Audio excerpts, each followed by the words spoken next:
Thank you, Mr. Speaker. So I'm rising today specifically about AB 102, but these are so similar, and I just couldn't keep hearing the claims without wanting to jump in. This is one of the most cynical pieces of legislation I can imagine, which is saying a lot because we've had a lot of that lately. The authors and supporters of this bill are using the argument that AB 102 is necessary to protect women. They tout the victories of Title IX and claim that allowing trans women, remember, we're talking about trans women, not boys or men playing sports, we're talking about trans women playing sports, that this would somehow undermine achievements. They also say that allowing trans women, who during our committee hearing they insisted on referring to as men, into women's locker rooms puts other women at risk. These claims are not just factually incorrect, they are profoundly degrading, dehumanizing, and insulting to all women, including trans women. And let me be crystal clear. AB 102 and AB 100 do not protect women from anyone. And in fact, these bills do harm to all women and in a number of ways, which I'm very happy to explain. I'll start on the very first line of the bill, where we are being asked to amend current law that protects all students in our public institutions of higher ed from discrimination on the basis of sex.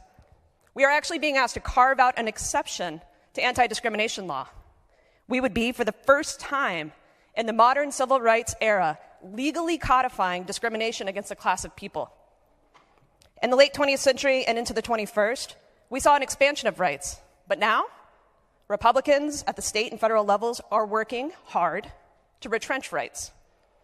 This is one of the reasons that invoking Title IX in defense of this bill is so insulting. Title IX gave me and millions of other girls and women the opportunity to play sports. And it's worth revisiting the language of that bill. Permission to read from a printed document? Without objection. Title IX. No person in the United States shall, on the basis of sex, be excluded from the participation in, be denied the benefits of, or be subjected to discrimination under any education program or activity receiving federal financial assistance. But Title IX isn't just about sports.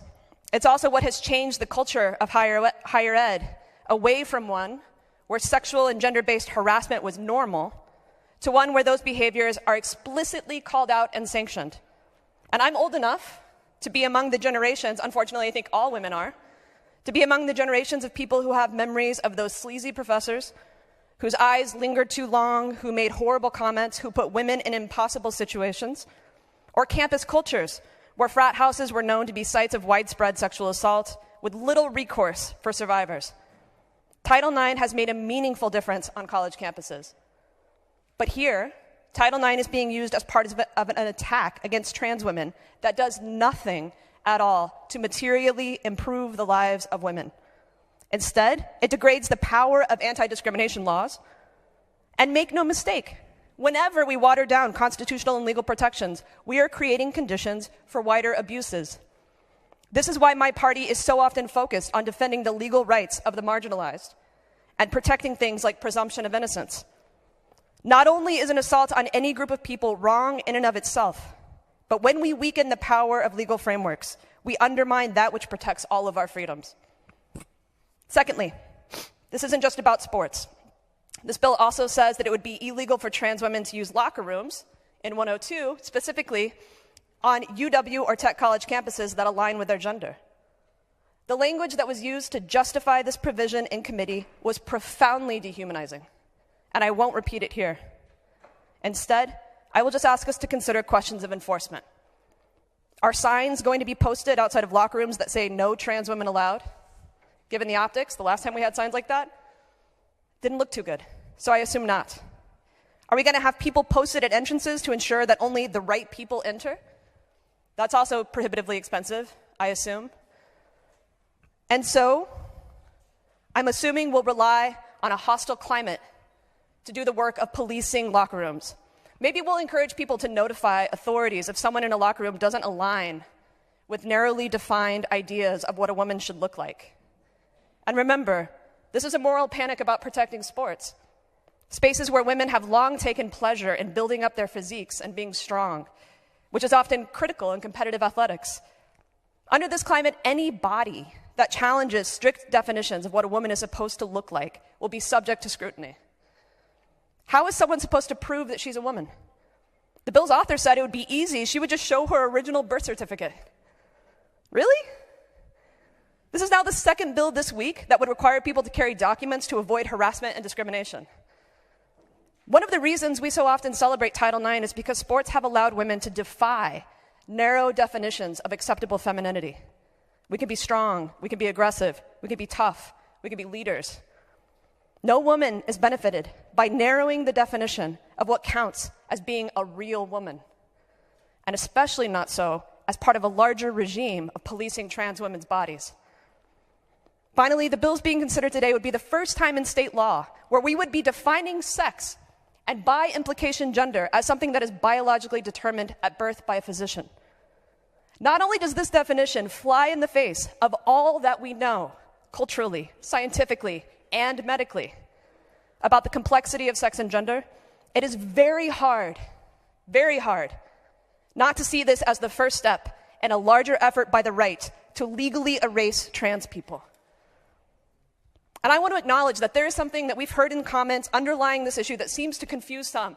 Yes, we separate most sports by men and women. That's not controversial, actually. But we cannot have a nuanced discussion about how sports are gendered and where to draw lines with representatives who are trying to erase, vilify, and discriminate against trans people. And anyway, the legislature is not the place for these conversations. We shouldn't be writing laws about sports or locker rooms or the definition of sex. If we want to support women's sports, let's equalize funding for women's teams at the collegiate level and the K-12 level, something that women athletes clamor for. I know, I was one, and I was a coach. If we want to protect women from men on college campuses or anywhere else, we should consider legislation that increases access to resources for domestic violence centers or for mental health resources. If we want to protect women more broadly, we should raise the state minimum wage to address the reality that women are disproportionately in poverty. And we should expand maternity leave and childcare. One clear and tangible thing that my colleagues on the other side of the aisle could do right now if they wanted to protect women is they could find the courage, a word that people like to use a lot in this building, to pressure their party to get postpartum Medicaid coverage to the floor for a vote. If we really want pro-women legislation, we would make it legal for us to have autonomy over our own bodies in every way, including with respect to abortion care. Pro-woman legislation would expand our freedoms, not shrink them. I want to end by acknowledging, and I know, cultural change is scary, and that for some people it might feel like things are moving in a direction that you might not understand. I get that. But let's be clear. The only thing that has changed with respect to gender is cultural acceptance, not the fact that people and bodies are complicated. Our history and cultures around the world have shown that trans people have always been here, and they always will be. I hope we can find ways to support them, or at the very least, leave them alone. To do the most universal, and for too many, the most challenging thing in the world, finding some measure of peace. We should all remember that life, liberty, and the pursuit of happiness is a promise to all people in this country. This bill, all of these hateful bills, undermine these promises, and so the vote is red.